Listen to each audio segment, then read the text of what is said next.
Y'all, we finally got news. We got news in the Q4 financials from EG7 about a new Daybreak game. It's not the one we want. But at the same time, Steam is taking action against inactive early access games. Lord of the Rings Online is getting new 64-bit servers. And then there's also not much. It's kind of a lackluster news cycle for MMOs, but let's talk about the news we do have.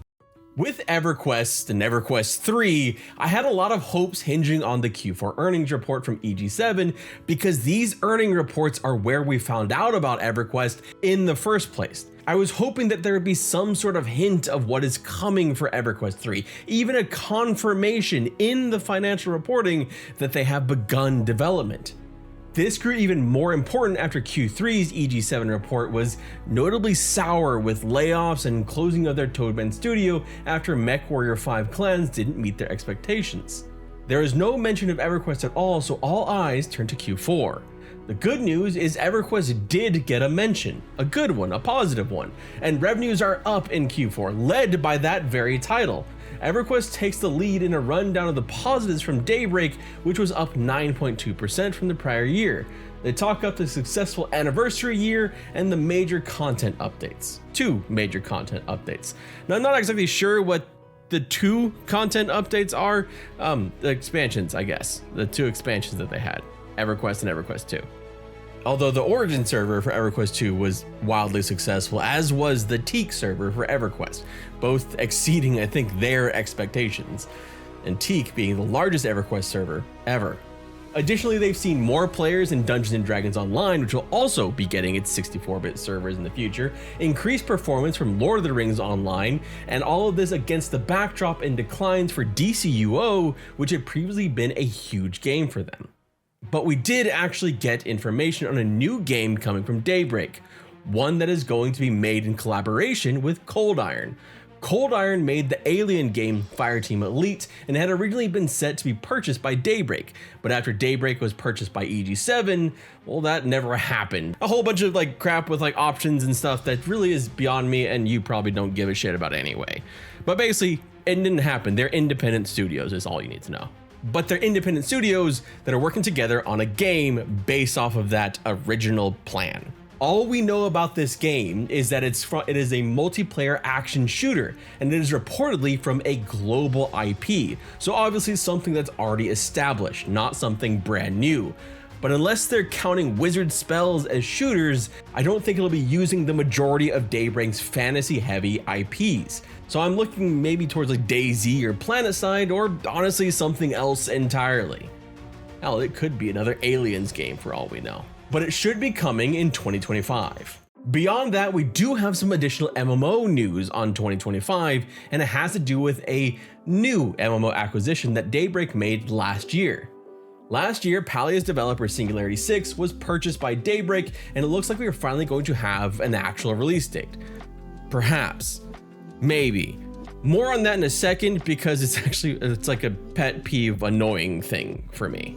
They're looking to bring Palia to the latest generation of consoles in the first half of 2025, Q2 specifically.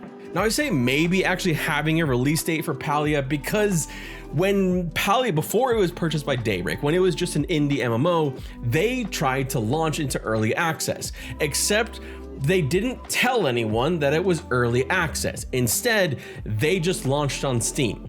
It is still one of my I'm still incredibly frustrated by this idea, this plan, because it felt like lying to the customers. It felt like just out and out lying. When Steam has a category specifically for in-development games, and you don't use that category, I guess because you're worried that fewer people will buy your game, then it's just deceptive.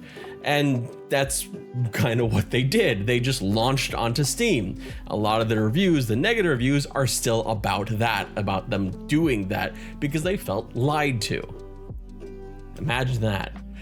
But to be completely fair to Palia, I do want to point out that while there are negative reviews, as with everything, they're currently sitting at very positive with almost 25,000 reviews over on Steam. So it's not like this has entirely negatively impacted them. There is still a ton of people, a vast majority of people that have been enjoying this cozy MMO. But the whole point is that maybe it will finally be actually full on launching, and then they'll use this console release as their official launch for Palia, with a big patch that's supposedly coming around that time that will have new content for new and old players alike.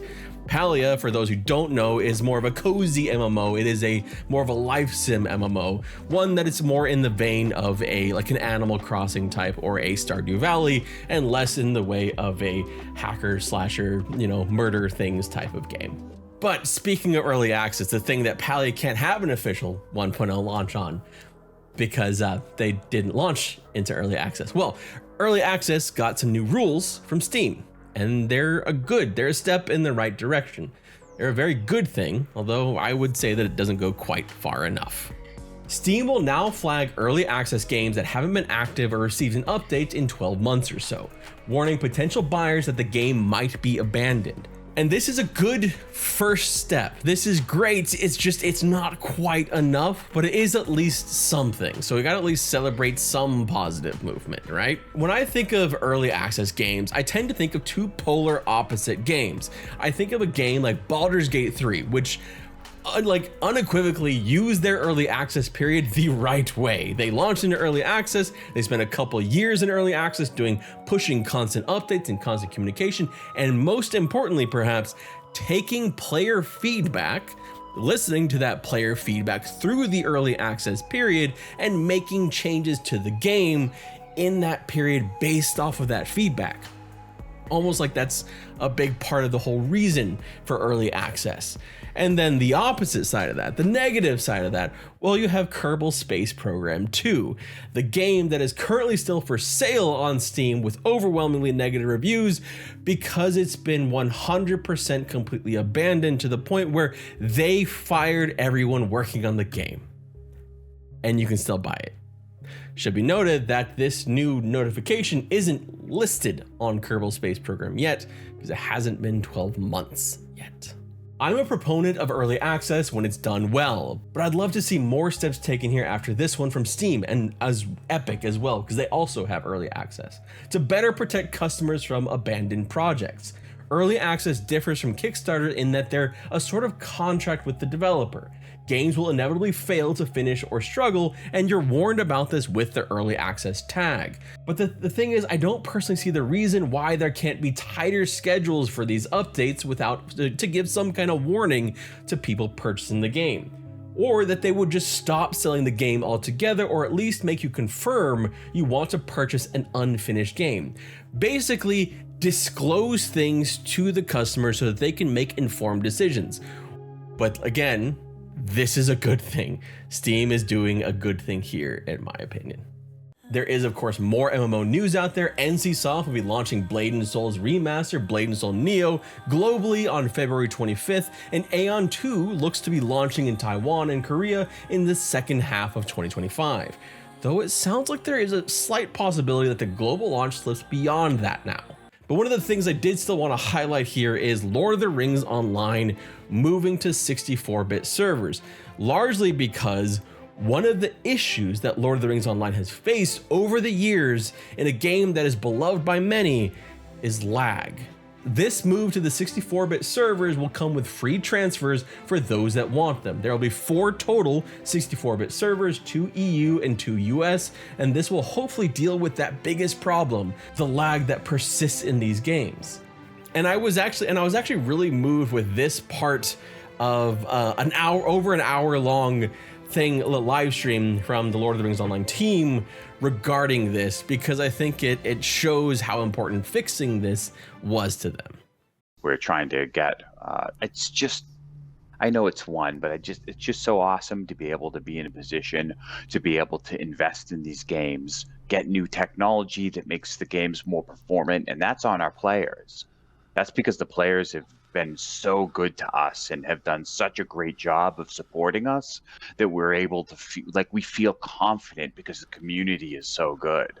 Like, I can't tell you how privileged I am to just have the players playing the game and so excited about it that we can go and invest into the game and bring new technology that brings more performance servers. Because I know that one of the things that both games had where they were like, the lag is just it we can you do something about that? And we've been working on lag for like 2.5 years, and I'm hoping that seeing all this technology kind of coming online is exciting to the players as it is to me. I'm going to leave you with that quote and just kind of echo it, because I want to say thank you to all of you for the gift of your time on these little videos of mine, or sometimes long as hell videos of mine. I truly do appreciate it very, very much. It means a lot to me, and I don't take it for granted. So thank you for the gift of your time every time. I appreciate it very much. I hope you have a wonderful rest of your day, and I hope we get some better, more interesting, exciting MMO news as we get into the year, like about new releases like the Dune Awakening MMO, or really just fun stuff. The Kickstarter for Stars Reach is coming soon, so maybe we'll get some more information on that end as well. But thank you again so much for watching, and I hope you have a wonderful rest of your day.